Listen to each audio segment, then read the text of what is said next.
Sebastian versus J.J. Ambrose. Sebastian is 9-7-1. He's pretty tough. 90% of his wins by submission. He fights at 145, 155, and 170. Most of his fights that he won was at 145. JJ, he's fought at 170 and 155. He's 16-3. Strong submission game. He improved his stand-up by living in Thailand. Your choice. What do you think, John? I don't know too much about either one of these fighters. I know JJ talks a big talk. I'd like to see him fight. I know he's called out a few Guam fights. It didn't Guam fighters, and it hasn't happened. Mm-hmm. I don't really know who to go for here, but it's definitely a fight I want to see. Joe? If I'm not mistaken, I thought JJ recently received his brown belt, so I know he's still kind of working extensively on his ground game. And I know he did move out to Thailand, working a lot on his stand-up Muay Thai, but he's also coaching some wrestling out there. I'm gonna look for improved hands from JJ. Try and mix it up a little bit with the French guy. But for this one, this is a tough one. I mean, you got long body versus a little shorter, compact fighter.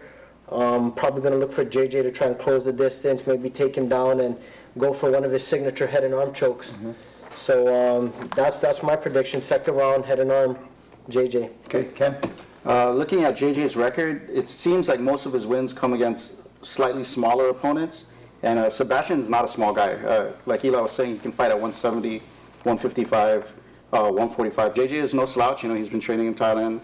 He's got decent stand-up, and his jiu-jitsu game's really good. So whoever wins, it's going to be one on the ground, that's for sure. Roots? Yeah, I don't know too much about the guys, but just looking at the paper here, I'm going to go with JJ for sure, just because the record and having Sebastian, 9-7. I mean, so yeah, I'll go for JJ. This is one of the main cards. Justin Shocker Cruz. Everybody know who he is. He's been at this game for a long time. His record speaks for itself. He's 20-5. He took a year hiatus, had a beautiful baby.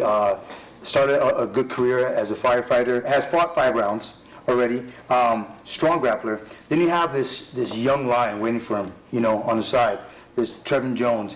He's been at this game now for 9 months, has beaten every single guy. He beat Carl Uggan, Shocker's teammate, to get to the spot. What's your pick there, John? Man, it's tough. I'm excited.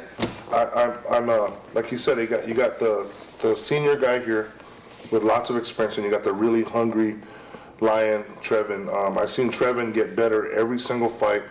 I was actually his jiu-jitsu coach, his first 2 years. So I've seen this guy. He's getting better, and he's disciplined, and he's hungry. Justin, I know him to be a great guy. I've seen him fight.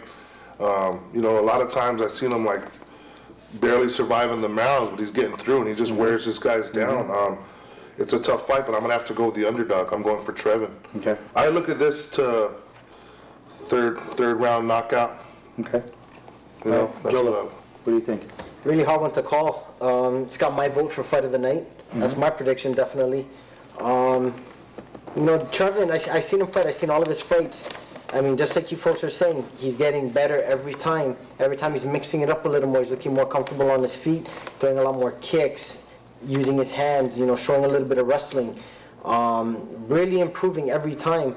He's got Alex Castro as a sparring partner. He's got Alex as a sparring partner. I mean, that speaks in itself on its own. I know those guys are banging. They're every day, and it's just gonna. My prediction is it's gonna be hard to rattle someone like Justin.